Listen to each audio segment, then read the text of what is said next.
How's this class going? Slow, kind of, but penetrating in our hearts, huh? Is it? Just slow, like learning, right? Grow. Okay, so Pete Westera said brutal honesty, right? Brutal honesty in regards to your business and paying taxes or working with people or your salesman or whatever, right?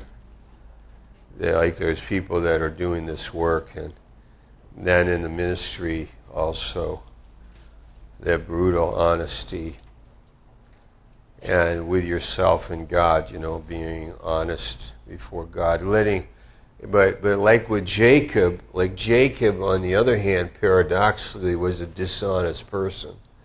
Jacob was a dishonest person, but what was planted in him from Christ was what Christ was honoring and respecting in his life.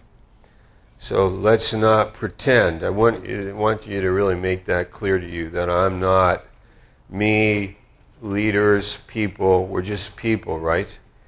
And we are sinful in ways, but this Psalm 1 is a very real thing for us, right?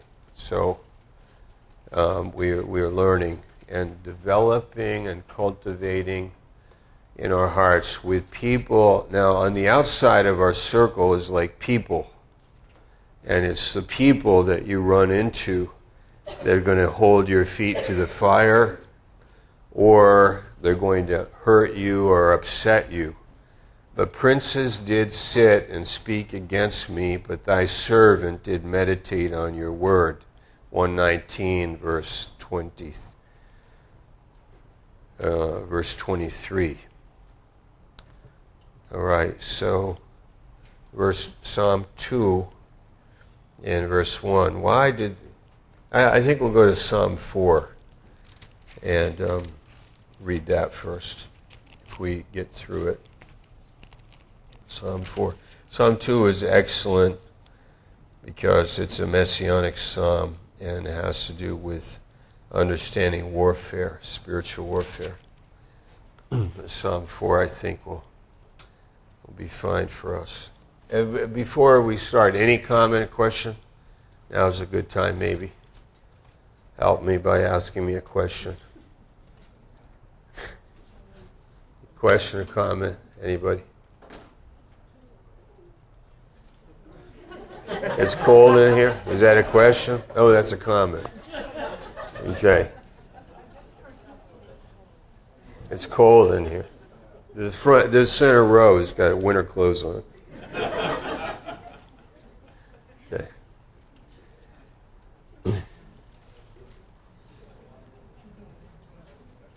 David.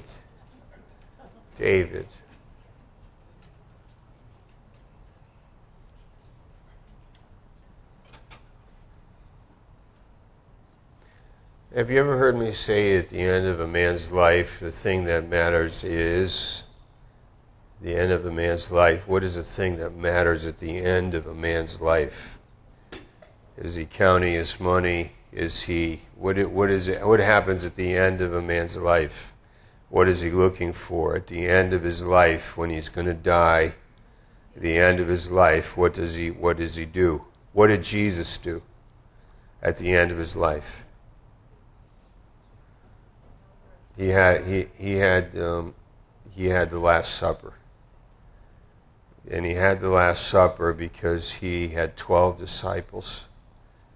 And at the end of his life, he wanted his friends to be with him and to talk to them from his heart about the kingdom and about what would happen and about his love for them and that they were going to be together forever.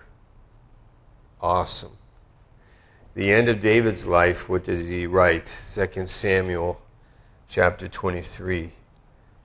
He writes the names of 37 mighty men. His mighty men at the end of his life. It's beautiful. What did Solomon write in the end of his life? Ecclesiastes 12. He wrote about the deterioration of the physical body. The teeth going and the hands trembling, and he wrote about the deterioration of your body, and the others wrote about being with their best friends or being with the people that they had the green. I don't like to use that word, especially after Sunday night's message.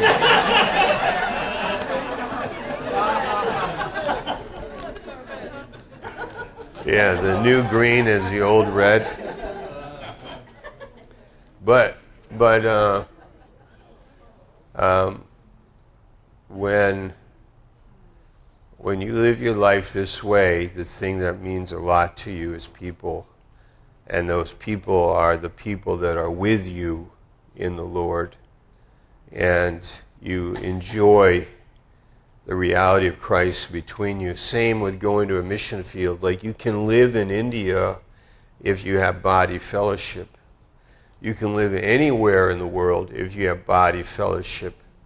You can be right at home and live there a long, long time if you have body fellowship.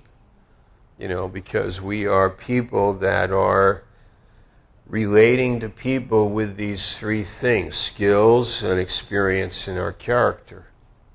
And that's what we enjoy. Like, you're real, you're awesome, you are wise, you are loving, you have vision, you have direction, you are caring, you love me, you pray, you are receiving from me, you recognize and discern. This is at the very heart of our life. And Psalm 4 relates to this too. Hear me when I call, O God of my righteousness, verse 1. You have enlarged me when I was in distress. Have mercy upon me and hear my prayer. The word for distress here is serious distress. It's like a bird in flight with suddenly one wing. Now, I don't know where I got that. I heard it or I read it. A bird in flight, suddenly it has one wing, and that's not good. It's in distress. It's crashing. Enlarge me then. Like when I'm at the end, when I'm lost, when I'm at the end, then please, you will enlarge me. Verse 2, Hear, O ye sons of men, how long will you turn my glory into shame? And this is, unfortunately, what people do. Israel did it. And it's so graphic when you read the prophets and they say, they walk by the city, how doth the city sit solitary? Lamentations. The sons of Israel, how the gold has become dim. Amazing how the holy has become common. Refuse, using words like, dung and filthiness and destitution and solitariness and waste. And here it says shame. How long will you love vanity and seek after leasing? I think it was Pastor Stevens that said that the word leasing means to reduce something's value to the value of a peanut. I always remember him saying that. I think, the value of a peanut? Like, what does that mean? We reduce something awesome to something so meaningless. But know, verse 3, but know that the Lord has set apart him that is godly for himself.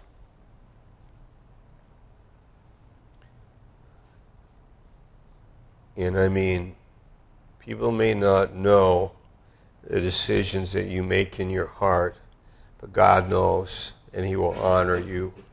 John 12:25. 24-26. If you honor me, my Father will honor you. And I know how some of you live. I know where you're at. I know how you're living. I know you're young, you're making decisions in your life. I know, because I've been there. And I know what it's like to be like feeling I'm nowhere, going nowhere, I am not much at all. I'm just holding on and believing that if I will honor God, God will honor me. If I seek first the kingdom, then He will care for me and He'll lead me in the way that I go. And He really does. But we remove God, and then we kind of reflect now vanity, a peanut, shame. And I think of all the people in the United States that are sitting in their homes in some quiet town, and they have really, ultimately, when it comes to God, they have nothing. This is what they got. They got a garden and a garage. They got a riding lawnmower, which they were really saving up for. And they have a car and a hobby. They have a little boat in the back of the garage, and they have their house, and they have their job, and they have a cat or a dog, and they're quiet, and they watch the TV, and they live their life day after day, week after week, year after year. And the Lord is in heaven, and He could say, how long will you seek for that which really, like, there's not much there in your mind and in your heart. There's really not much there. We're going to go buy chocolates on Saturday. We're going to buy chocolates on Saturday. Or the Super Bowl game is coming. I mean, imagine if that's at the height, that's like it. It's like, what a mistake to live my whole life in such an empty way. When you're made to like this type of exchange, where you're made to listen, to love, to forgive, to believe, to have a vision, and literally to believe that the young kids in my town can be affected by Jesus Christ, the politicians in my town, the farmers in my town, the business people in my town can be touched. I can have a Bible study in my house, and Christ can visit our Bible study, and I can bring people to Christ, and our local church can be on fire, and the pastor could preach more than ever before, and there could be fire and spiritual life and vitality in my life and my family and in my town and my community, and we can be the salt and light of the world. And that's, verse 3 says, the Lord will set apart him that is godly for Himself. You make those decisions, you'll find like this. The hand of God will be right there with you, and He'll set you apart. And He'll say, you want that? I'll give it to you. He'll set you apart, and He'll do it. He'll answer you. He'll answer your prayer and lead you. The Lord will hear when I call unto Him. Stand in awe and sin not, or self not. Stand in awe. You're going to get something. You're going to get something. It's going to come to you. It's going to come. You stand in awe. You will stand in awe and commune with your own heart upon your bed and be still. Well, why isn't there anything in your... Because nothing's been put in there. There's nothing put in there. And this is what we are studying here, that we are agents of God to put into people, to minister to people, and to lead people, and put in there what really Christ came to put in people. And it's in us. And then we are here to see that happen in other people and to say, this is the normal thing. The other one isn't. Because I kind of grew up in that other one. And I mean, my family, we had great family life in many ways, and I'm very appreciative. But on the other hand, it was it was also very empty. You know, what are we going to do? Well, we're going to get in the car. Wow. You know, it's like, where are we going to drive into town? You mean the whole 3 miles? Yeah. Okay. And you get it, you know, you drive 3 miles into town and, you know, you go to the bank and you turn around and come home. And the big thing would be, you know, to buy an ice cream somewhere. You know what I mean? Whoa, back off. We can't overdo it. Man. And to think that people live not just when they're 20, 30, but they live their whole life. And I don't say you have to be, you know, I'm not saying that those things, I love it when people appreciate the small things in life. I don't mean that. Everything is such a gift and a blessing.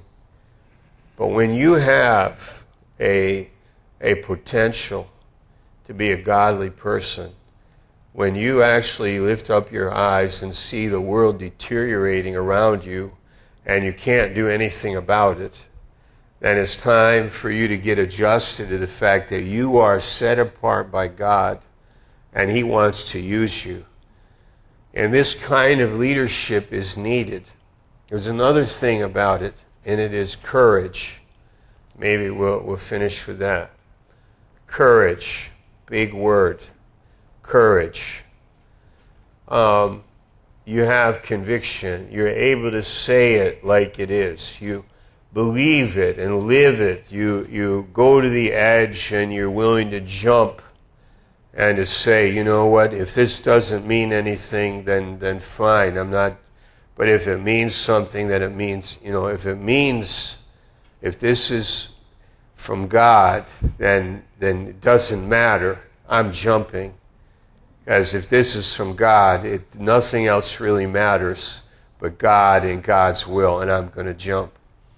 And there are people that say, you know, I can't take that risk because I got too much to lose. Well, you're going to lose it anyway. Why not lose it for a good reason? You know, well, I can't do that because, you know, wow, I don't know what's going to happen. Well, no one knows what's going to happen. You know, who knows what's going to happen anyway? Nobody even knows. How about the people that tiptoe through life so they make it safely to the grave? I like that statement. They tiptoe through life. The whole point is not get in any trouble. And then they make it safely to the grave. Congratulations. You died in safety. Congratulations. You didn't take any risks. So therefore, maybe you didn't really live life. You didn't make any risks. You didn't have any courage in your decision making because you had no backbone, nothing inside in your heart that was moving you saying, this is worth it, this is valuable, and this is what I'm going to do. And this is what I believe. We live in a little town out there in Iowa. And the sleepy little town in Iowa, that little farming town in Iowa, has more ungodliness in it than you can imagine because people are sleeping and Christ is not being made known. And He's needed to be known everywhere, especially to those sleeping farmers whose greatest event is the birth of a cow. And that's what makes them happy and excited. When it should be a fervency, a Bible study, a vision, a mission, evangelism, soul winning, leading young people to Christ. And by the way, I'm sure that is happening also. Pray for our brothers and sisters in Iowa. Verse 5. Offer the sacrifices of righteousness and put your trust in the Lord. There be many that say, who will show us any good? Lord, lift up the light of your countenance upon us. Lift your face up. There be many that say, oh, you Christians, you're just as filthy wicked as the liberals are. You're no different. Your divorce rate's the same. You look at pornography the same. You're no different. Who will show us any good? Definitely not the Christian people. And here David is saying, Lord, I hear those things. That's not my contest, but this is something you could do. Put your face upon me. Lift up your countenance upon me, and they will see the face of God. Have you ever noticed somebody that looks like Winston Churchill and the kind of dog he has? What kind of dog would Winston Churchill have? He'd have a bulldog. You ever see one of those Parisian women, like with the little thing, the umbrella, what's that called? Parasol. What kind of dog does she have? She has a poodle. Have you ever noticed that people get the kinds of dogs that they're kind of like? And if you reverse it, and if God, the God that I worship I will be like him.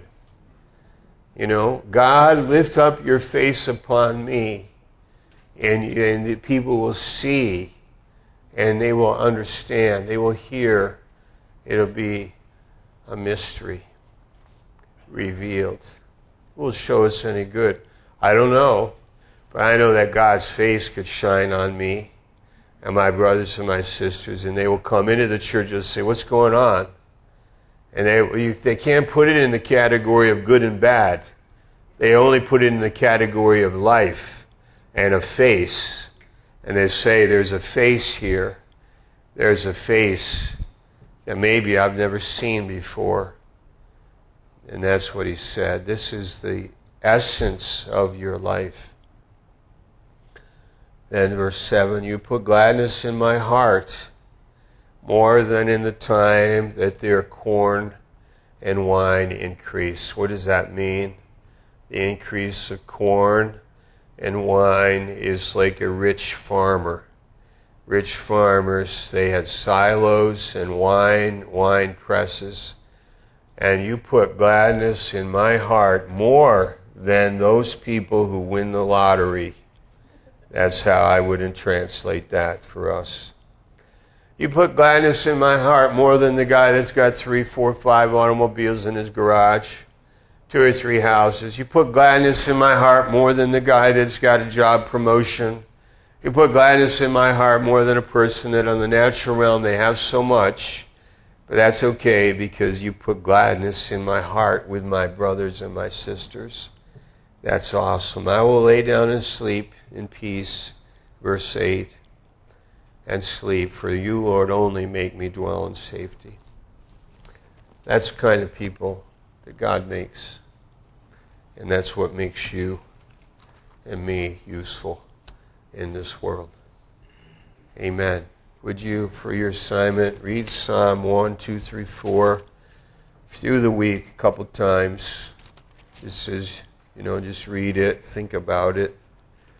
And maybe some of those verses will stick with you and you'll reflect on them. And that's it. Amen. God bless you.